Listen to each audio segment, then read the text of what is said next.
दान्धस्य ज्ञानञ्जन शलाकया चक्षुरुन्मिलितं येन तस्मै श्रीगुरुवे नमः। नमो विष्णुपादाय कृष्णप्रेष्ठाय भूतले श्रीमते भक्तिवेदान्त स्वामिनिति नामिने। नमस्ते सारस्वती देवे गौरवाणी प्रचारिणे निर्विशेष शून्यवादी पाश्चात्य देश तारिणे। जय श्री कृष्णा चैतन्य प्रभु नित्यानंद श्री अद्वैत गदाधर श्रीवासादि गौर भक्त वृंद। हरे कृष्णा कृष्णा कृष्णा हरे हरे हरे राम राम राम हरे हरे। हरे कृष्णा। सब सभी भक्तों का हार्दिक स्वागत है आज के श्रीमद् भगवद गीता की चर्चा में। हम लोग चर्चा कर रहे हैं Shrimad Bhagavad Gita chapter 2 and text 47। कर्मण्येवाधिकारस्ते मा फलेषु कदाचन मा कर्मफल हेतुर्भूर्मा ते संगोऽस्त्य अकर्मणि। तो भगवान कृष्ण इस श्लोक में वर्णन कर रहे हैं, you have a right to perform your prescribed duty but you are not entitled to the fruits of action. Never consider yourself the cause of the results of your activities and never be attached to not doing your duty. तो अर्जुन भगवान बोल रहे हैं कि आपको निर्धारित कर्तव्य कर्म को करने का अधिकार दिया गया है, लेकिन उसके द्वारा उस कार्य को करने के बाद जो फल आए उसको भोगने का अधिकार बिल्कुल नहीं है। वो फल सबमिट कर देने। हाँ।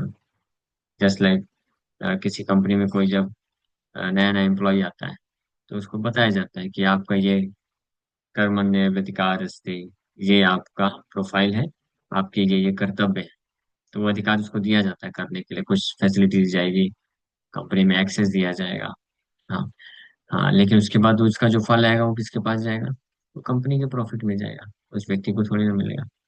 हाँ, उस व्यक्ति को सैलरी दिया जाता है।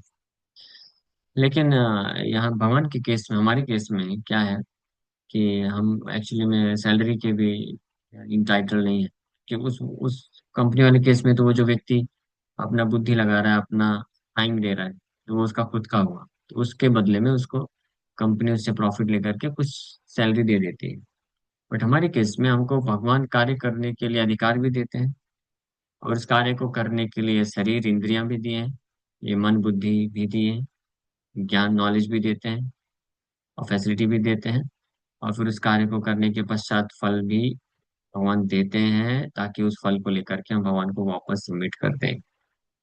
हम लोग इस पे विस्तार से चर्चा किए थे लास्ट टाइम कि ये भगवान क्यों करते हैं। इसका मेन उद्देश्य है कि ये सब फैसिलिटी दे करके भगवान हमको एक लविंग ट्रांजैक्शन कराना चाहते हैं, ताकि हम भगवान के प्रति प्रेम को विकसित करके ये बंधन से मुक्त हो जाए। ये है लविंग एक्सचेंजेस, लविंग रेसिप्रोकेशन को बोलते हैं, प्रेम का आदान प्रदान करने के लिए। तो इसीलिए कम से कम डिवोटी वैष्णव जो है उनको तो कभी कभी भी अपने कार्य को करने के पश्चात जो फल आता है उसको नहीं भोगना चाहिए, उसको भगवान को अर्पण करना चाहिए। और भगवान को अर्पण भगवान की सेवा के लिए उसको अर्पित कर देना चाहिए, यानी भगवान के इंजॉयमेंट के लिए।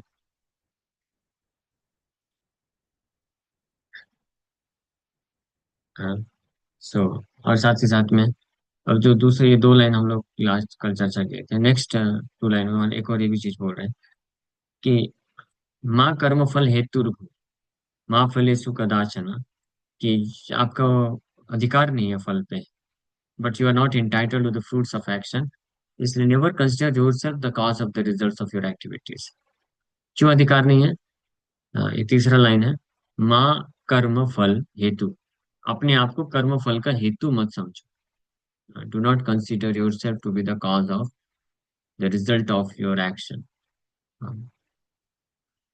अपने आप को कार्य के द्वारा करने से जो फल आता है, तो किसको समझो, जानो भली बात कि वो जो है वो भगवान की कृपा से को प्रदान किया जाता है। हाँ। तो ये तीन चीज ये जानने के बाद पहला चीज कि कर्तव्य को करने का अधिकार कृष्ण देते हैं, ये उनकी पहली कृपा है। ये भी कृपा ही है, हम क्लेम नहीं कर सकते, हम बोल नहीं सकते कि ये मेरा कर्तव्य है। हाँ। स्व स्व कर्म, अपने अपने कर्तव्य, निर्धारित कर्तव्य। किसी अन्य व्यक्ति के कर्तव्यों को अगर कोई करता है तो वो जो है उसके पतन का कारण बनता है, वो पाप हो जाता है कई बार। क्योंकि वो अधिकार नहीं हमारा, हम नहीं कर सकते उसको। हमारे लिए जो प्रिस्क्राइब किया गया है वही हम कार्य कर सकते हैं। तो इसलिए कार्य करने का जो मौका है ये भगवान की कृपा है पहली। और दूसरा, फल हमको, हम अपना क्लेम नहीं कर सकते, फल को भोग नहीं सकते। क्यों? क्योंकि हम कार्य को करने के पश्चात जो रिजल्ट है वो हमारे कारण नहीं। तो जब ये कोई सुनेगा तो बोलेगा फिर मैं कार्य क्यों करूं। तो इसके लिए भगवान फोर्थ लाइन में बोलते हैं कि माते संगो अस्तु अकर्मणि, अकर्मणि, असंग मतलब attachment, but do not become attach to not performing your activities.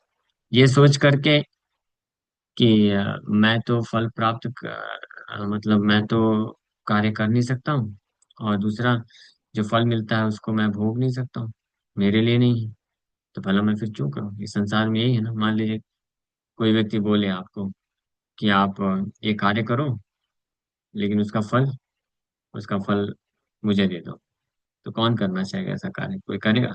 हम्म। आपको कोई जॉब दे और बोले आप जॉब करिए, ये कार्य करने का अधिकार आपको दे रहे हैं, कितना सैलरी दोगे? नहीं, सैलरी कुछ नहीं मिलेगा। आप जो कार्य करेंगे उसका जो भी प्रॉफिट आएगा वो हमारे पास जाएगा, तो कौन करना चाहे। लेकिन भगवान बोल रहे हैं कि ये सोच करके कि आपको फल नहीं मिलेगा, तो आप निर्धारित कर्तव्यों को करना त्यागना नहीं। Never be attach to not doing your duty. अपने कर्तव्यों को ना करने के प्रति आसक्त मत हो जाना, ये लेजी मत बन जाना। क्यों? क्योंकि उद्देश्य क्या है?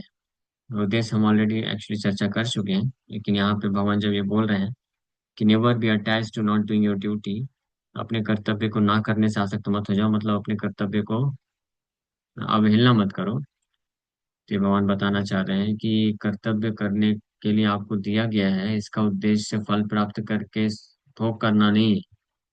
ये किसी दूसरे उद्देश्य से दिया गया है। वो उद्देश्य क्या है? आपके सत्व को, अस्तित्व को शुद्ध करके भवबंधन से मुक्ति करने का उद्देश्य है। ये लक्ष्य की प्राप्ति के लिए दिया गया है। तो इस लक्ष्य के ऊपर विचार करते हुए आप कर्तव्य को ना करने के प्रति आलसी मत हो जाना, आसक्त मत हो जाना। यानी कर्तव्य को you must do your duty without being attached. तो इसको बोलते हैं performing duties as a matter of duty. कर्तव्य को कर्तव्य जान करके करना, फल की इच्छा कर- तो कर्तव्य को करना बिना फल को प्राप्त करने की इच्छा से, जो कि भौतिक चेतना में रहते हुए संभव नहीं है, कोई कर नहीं सकता है। कोई भी व्यक्ति कोई कार्य अगर करता है तो उसके दिमाग में कुछ ना कुछ तो कैलकुलेशन चला के ही करता है कि इससे इतना प्रॉफिट मिलेगा, इससे इतना नाम मिलेगा, इससे ये फैसिलिटी मिलेगी, इससे ये सुख मिलेगा, भोग मिलेगा। तो इस प्रकार से विचार करके ही व्यक्ति कार्य करता है संसार में। इसको बोलते हैं भौतिक चेतना, मटेरियल कैलकुलेशन। मटेरियल कभी कभी भक्ति में भी आकर के व्यक्ति इसी प्रकार से मटेरियल कैलकुलेशन करता है। मैं इतना सेवा करूंगा, मुझे इतना लाभ मिलेगा तो इतना करूंगा, इतना लाभ मिलेगा तो इतना करूंगा। स्पेशली भक्त लोग, जो भक्त सेवा करते हैं सैलरी बेसिस पे, तो बहुत डेंजरस है, बहुत खतरनाक है। क्योंकि ये भौतिक चेतना जो है इससे प्रभावित हो ही जाते हैं वो लोग। कोई कितना भी सिंसियर डिवोटी हो, ये पाया गया है कि कुछ मात्रा में उसका चेतना दूषित हो जाता है। इसलिए जनरली ये रिकमेंडेड नहीं होता है कि सैलरी बेसिस पे सेवा किया जाए। लेकिन कभी कभी कोई सेंटर होता है जहाँ पे कोई है नहीं करने के लिए, जो स्वेच्छा से बिना सैलरी कर सके, तो वहाँ पे ये करना पड़ता है नियोजन, ताकि वो सेंटर रन हो सके, चल सके। अदरवाइज स्टैंडर्ड ये है कि सेवा के लिए पैसा नहीं लेना चाहिए। Maintenance charge is different thing. जैसे कोई मान लीजिए गृहस्थ भक्त है, तो अभी फुल टाइम अगर वो किसी सेंटर में मंदिर में सेवा कर रहे हैं, तो ऑफ कोर्स उनके परिवार है, बच्चे हैं, उनको रहने के लिए, और बच्चों का पढ़ाई है, मेडिकल है, तो इसके लिए मेंटेनेंस वो ले सकते हैं, इसमें प्रॉब्लम नहीं है। ये इसका मतलब ये है कि वो वो समर्पित होने चाहिए, और उनके मेंटेनेंस के लिए जितना रिक्वायरमेंट है उतना वो यूज कर सकते हैं, और बाकी आप निस्वार्थ भाव से 24 आवर्स जो है सेवा में देना चाहिए। लेकिन जब ये सैलरी वाला कॉन्सेप्ट आता है कि आप आ जाओ पुजारी डिपार्टमेंट में सेवा करो या किचन में सेवा करो, आपको 15,000 दिया जाएगा, 20,000 दिया जाएगा, ये चेतना को खराब कर देता है ना। इसलिए जनरली ये रिकमेंडेड नहीं है। But of course higher principle होता है कुछ, कि अगर प्रीचिंग को एक्सपेंड करना है, तो कहीं पे ऐसी परिस्थिति हो गई है, हाँ, तो वहाँ पे कभी कभी रखना पड़ता है, ऐसे करना पड़ता है, बिकॉज डिवोटीज अवेलेबल नहीं तो भी क्या करें। कोई डिवोटीज ऐसी उत्तम चेतना रखने वाले भक्तों की कमी हो जाती है, वो लोग डिमांड करते हैं। लेकिन ये भी एक तरह से धीरे धीरे इस्कॉन में ना ट्रेंड बनता जा रहा है, जो कि बहुत ही मतलब बहुत अच्छा नहीं है। It's not so good. क्योंकि वो जो भक्त इस प्रकार से नियोजित होते हैं सैलरी बेसिस पे, ये उनके लिए अच्छा नहीं है वास्तव में। उनकी चेतना दूषित होती है, फिर उनको वो इस हिसाब से होता है कि हाँ 8 घंटे या 10 घंटे का हमारा सेवा है, इसके लिए हमको 15,000 मिल रहा है। तो अभी जब कभी फेस्टिवल है कुछ है तो ज्यादा सेवा करेंगे, तो उसके हिसाब से ज्यादा पैसा मिलना चाहिए। इस प्रकार से चीजें हो जाती हैं। जैसे कुक के लिए स्पेशली देखा गया है कि वो लोग उनको जब हायर करते हैं तो बोलते हैं कि कोई बेस है, सेंटर है, बोलते हैं 12-15 लोगों के लिए आपको 2 बार कुकिंग करना है, इतना आपको सैलरी देंगे। फिर जब कालांतर में जब हम लोग बढ़ते हैं, कभी फेस्टिवल होता है, फिर 20 लोग के लिए बनाना, 25 लोग के लिए बनाना, तो बहुत नखरे करने लग जाते हैं, यहाँ तक कि दीक्षित भक्त भी। हाँ, सोचिए वो दीक्षा लिया है, इसका मतलब 4 नियम पालन कर रहा है, 16 माला जप कर रहा है, उद्देश्य है कृष्ण को प्राप्त करना।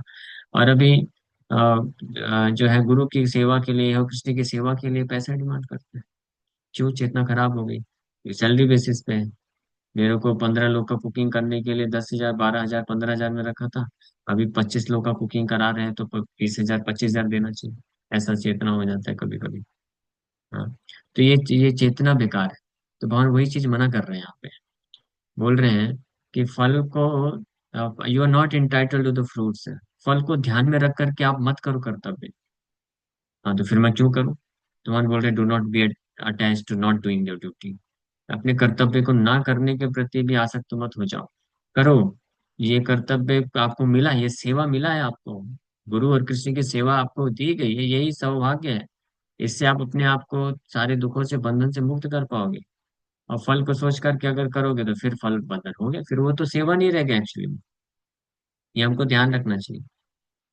कृष्ण के लिए भी सेवा करना, कृष्ण के लिए कुकिंग करना, ये जो है भक्ति या सेवा तभी कहलाता है जब बिना स्वार्थ के किया जाता है, बिना पैसे। केवल पैसा ही नहीं, नेम फेम भी ध्यान रहे।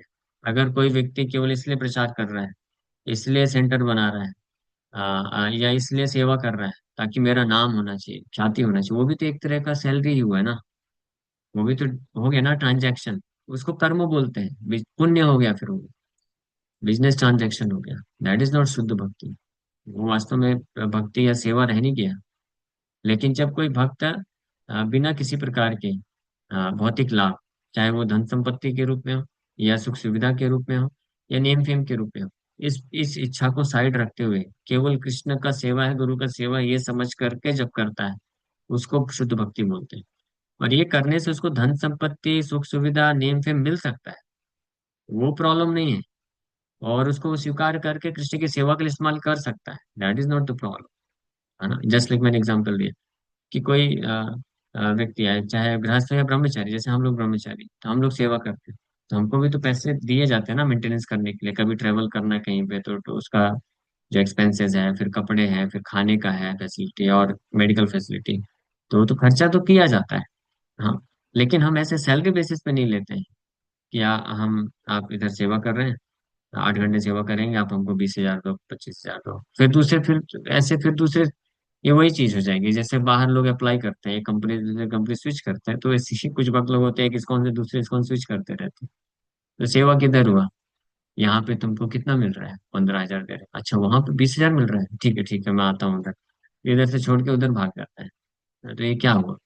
दिस इज नॉट एक्चुअली सेवा, ये तो बिजनेस हो गया। हाँ, इसी प्रकार से सुख सुविधा, कि वहां पे सेवा करने से बहुत सुविधा मिलती है, वहां पे सेवा करने से ज्यादा नाम मिलेगा, फेम मिलेगा। हाँ, ये उद्देश्य है। लेकिन सेवा करने से जो है मेंटेनेंस के लिए खर्चा, या जब प्रचार करता है कोई तो उसको नेम फेम मिलता है, फॉलोअर्स बनते हैं और सुख सुविधा मिलती है, तो वो अपने आप में प्रॉब्लम नहीं, बट उस उद्देश्य के लिए वो नहीं करना चाहिए वो बात। हाँ, ये इम्पोर्टेंट चीज है। तो अदरवाइज फिर वो जो है एक भौतिक कर्म हो जाएगा, पुण्य कर्म हो जाएगा, जिससे बाकी सब कुछ मिल जाएगा, कृष्ण नहीं मिलेंगे। तो हमको सोचना चाहिए, क्या मैं कुछ पैसे के लिए, या कुछ सुख सुविधा के लिए, या कुछ नेम फेम, नाम स्तुति प्राप्त करने के लिए मैं कृष्ण को सेक्रीफाइस करने के लिए तैयार हूँ? हाँ, ये विचार हमारे मन में आना चाहिए, हमको सोचना चाहिए। ये ये इतना बड़ा सेक्रीफाइस हम कैसे कर सकते हैं? सो कृष्ण के लिए तो ये सारी चीजों को त्याग कर देना चाहिए, ये सब चीजों को त्याग करके कृष्ण का सेवा करना चाहिए। और कुछ लोग होते हैं कृष्ण का सेवा करके ये चीजें प्राप्त करना चाहते हैं। So this is polluted consciousness. So one should not do this, ये नहीं करना चाहिए। कि इसलिए भगवान बोल रहे हैं यहाँ पे स्पष्ट कि you are entitled, you have a right to perform your prescribe duty, but you are not entitled to the fruits of action. आपके कार्य को करने के लिए, फल के लिए आप मत करो। हाँ, ये हमारे गुरु महाराज कभी रिकमेंड नहीं किए स्पेशली इनिशिएटेड डिवोटी को कि इस्कॉन में रह करके जॉब करें, पैसे कमाएं। पैसे कमाना बाहर कमाना चाहिए। और बाहर से जो पैसे कमाते हैं, गृहस्थ भक्त को चाहिए कि वो बाहर से पैसे कमाएं, और बल्कि वो पैसे और डोनेट करें, इस्कॉन की सेवा के लिए, प्रचार की सेवा के लिए लगाए, और अपना समय भी दे। हाँ, ना कि इस्कॉन में आकर के सेवा करके और पैसे ले। तो इस प्रॉब्लम इसमें लॉस उस भक्त का होता है, तो उसका चेतना जो है दूषित हो जाता है, पॉल्यूटेड हो जाता है। और इसमें से कोई समस्या नहीं है। कभी कभी ऐसा लग सकता है कि कोई, कि मैं तो आखिरकार चलो 8 घंटे बाहर भौतिक जगत में कार्य करने से अच्छा है इस्कॉन में ही कुछ सेवा करता हूँ, पैसे ले ले तो यहाँ पे। तो उस दृष्टिकोण से देखने में कई बार ये सही लगता है। हाँ, बट वास्तव में ये चेतना को अगर खराब करता है तो that that is not good, वो सही नहीं। हाँ, तो इसमें सावधान रहना चाहिए। There are three considerations here: prescribe duties, capricious work and inaction. ये तीन प्रकार के कंसिडरेशन है। प्रिस्क्राइब ड्यूटी, निर्धारित कर्तव्य; कैप्रिशियस वर्क एंड इनएक्शन, कैप्रिशियस वर्क मतलब अपने मनमाने तरीके से कार्य करना, पाप करना। और अकर्म, ये हम लोग ऑलरेडी चर्चा किए थे last time. So prescribe duties are activities enjoined in terms of one's acquired modes of material nature. Capricious work means actions without the sanction of authority, and inaction means not performing one's prescribed duties. The Lord advised that Arjuna not be inactive, but that he perform his prescribed duty without being attached to the result. One who is attached to the result of his work is also the cause of the action.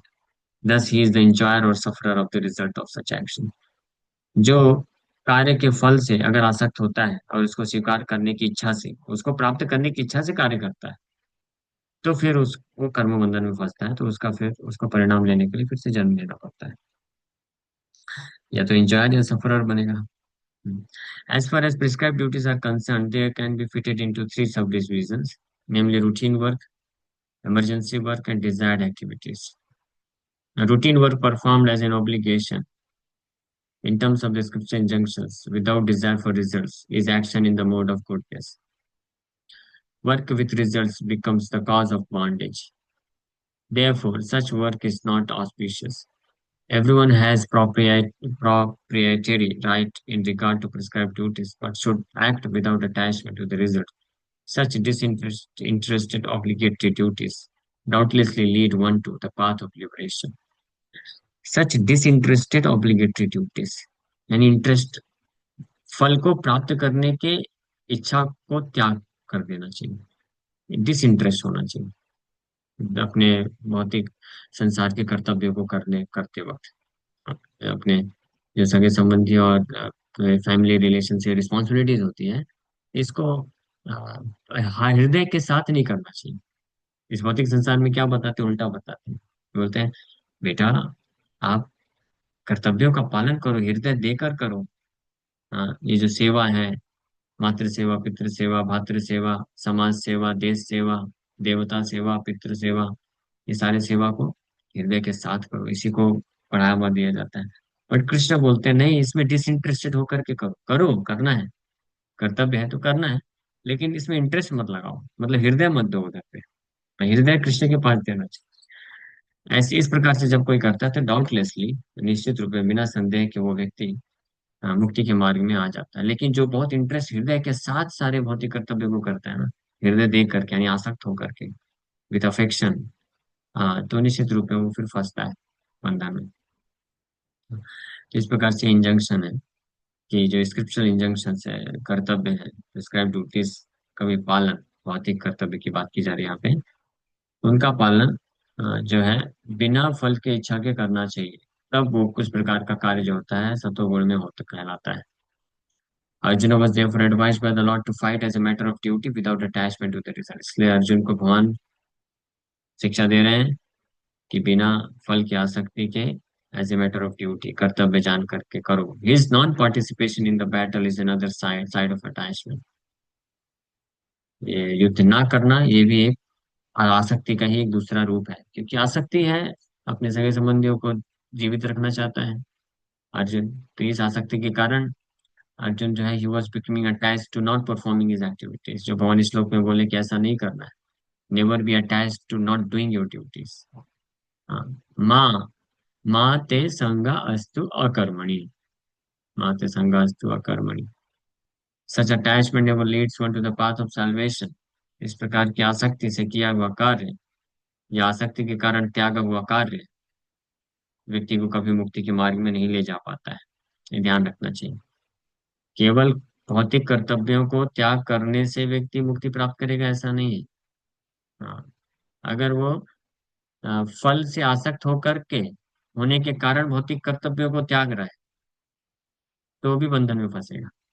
और अगर फल की आसक्ति को त्याग करके भौतिक कर्तव्यों को बस as a matter of duty कर रहा है तो भी वो मुक्ति को प्राप्त करता है। लेकिन हमारा तो लक्ष्य मुक्ति के भी ऊपर आसक्ति, कृष्ण से आसक्ति। तो इसलिए भक्त के लिए क्या जिम्मेदारी है कि वो भौतिक कर्तव्यों को बिना आसक्त हुए की करे, और कृष्ण के प्रति जो कर्तव्य सेवा को उससे आसक्त होकर के करे। तब वो रियल परफेक्शन, साल्वेशन यानी मुक्ति के भी ऊपर जा सकते हैं। एनी अटैचमेंट इस भौतिक संसार में कोई भी आ सकती है, चाहे पॉजिटिव और negative, is cause for bondage, ये बंधन का कारण बनती है। इनएक्शन और कार्य को, कर्तव्य को करना ही नहीं, ये तो पाप है ना, क्योंकि निर्धारित कर्तव्य है वो करना जरूरी है। कर्तव्य को अगर छोड़ेगा कोई तो पाप भी लगेगा, और अगर आसक्त होकर करेगा तो बंधन में फंसेगा। ये है अटैचमेंट, ये है भौतिक संसार बड़ा डेंजरस।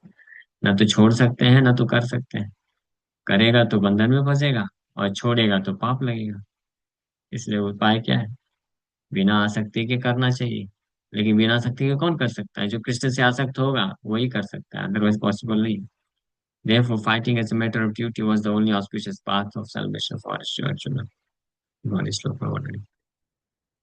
अब भगवान अगले श्लोक में बताएंगे कैसे करना है इसको। योग स्था गुरु कर्माणि संगम त्यक्त्वा धनंजय सिद्धि सिद्धि समो भूत्वा समत्वं योग उच्यते। विराम करते हैं। Thank you very much. Hare Krishna. किसी वक्त का कोई प्रश्न है? लास्ट में बताया कि कृष्ण से आसक्त होकर और जगत से, संसार से अनासक्त होकर कार्य करना चाहिए। तो प्रभु जी साइमल्टेनियसली एक ही साथ कैसे करें, जगत से अनासक्त और कृष्ण से आसक्त? कृष्ण से आसक्त हो जाएगा तो जगत से वैसे ही विरक्त हो जाएगा। इसलिए हमारा फोकस है, भक्ति महाराज जी बोले, अर्थ प्रवृत्ति, मतलब हमको कल्टीवेशन करना चाहिए कृष्ण से आसक्ति को। जगत से विरक्ति को कल्टीवेट करना बहुत डिफिकल्ट है। लेकिन हम कृष्ण से आसक्ति को जब कोई डेवलप कर, जैसे जस्ट लाइक हम जब शारीरिक चेतना में होते हैं तो हम फील करते हैं कि ये मेरे सगे संबंधी है, ये मेरा देश है, और वो फील करते हैं।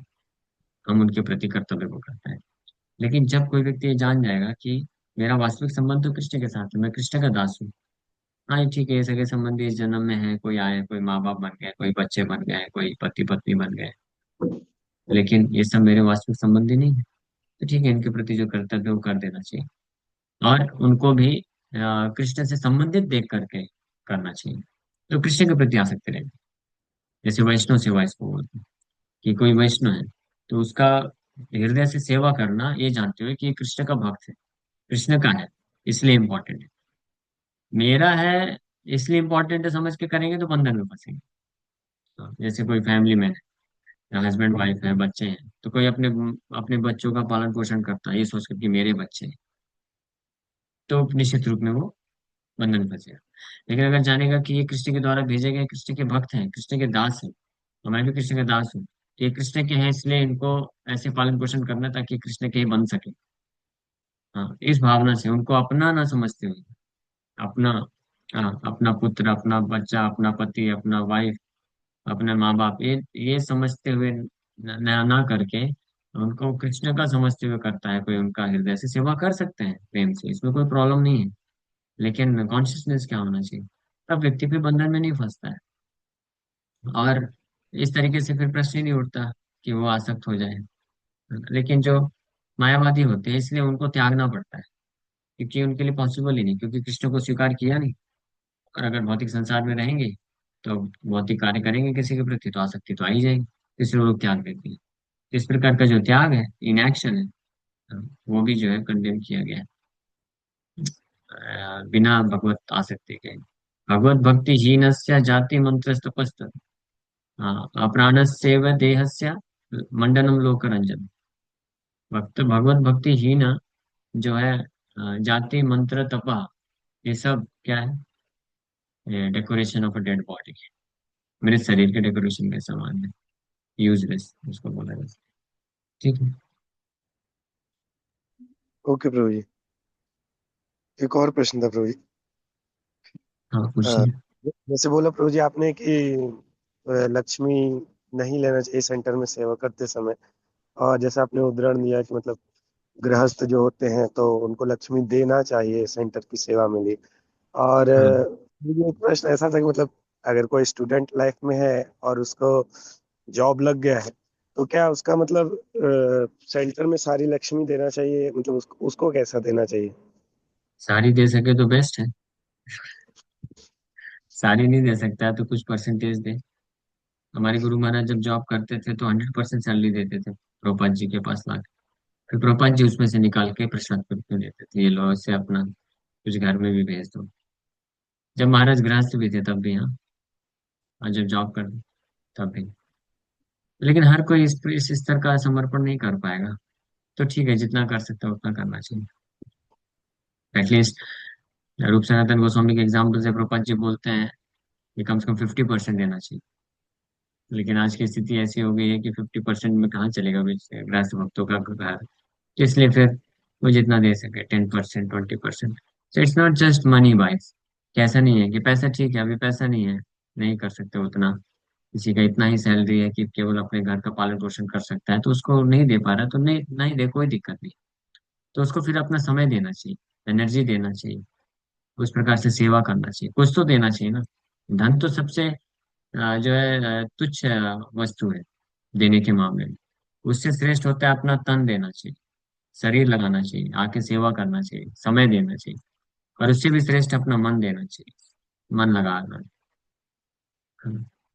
लेकिन देने का भाव होना चाहिए। वैष्णव मतलब कृष्ण को और वैष्णवों को देने का भाव होना चाहिए। मेरे पास जो है वो मैं शेयर करूंगा, मैं दूंगा, लेने का भाव नहीं होना चाहिए। कई लोग होते हैं इस्कॉन से, सेंटर से, बस लेना चाहते हैं। अच्छा अच्छा हमको प्रसाद मिले खाने को, अच्छा अच्छा हमको सब कुछ मिले, और फिर पैसे का भी कुछ कुछ इच्छा रखते हैं। और कहेंगे तो वो उचित भाव नहीं है।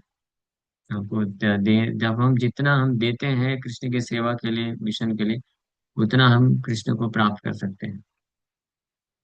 हम्म, okay। जी प्रभु जी, थैंक यू सो मच प्रभु जी। हरे कृष्णा। और कोई प्रश्न है किसी बात का? हरे कृष्णा।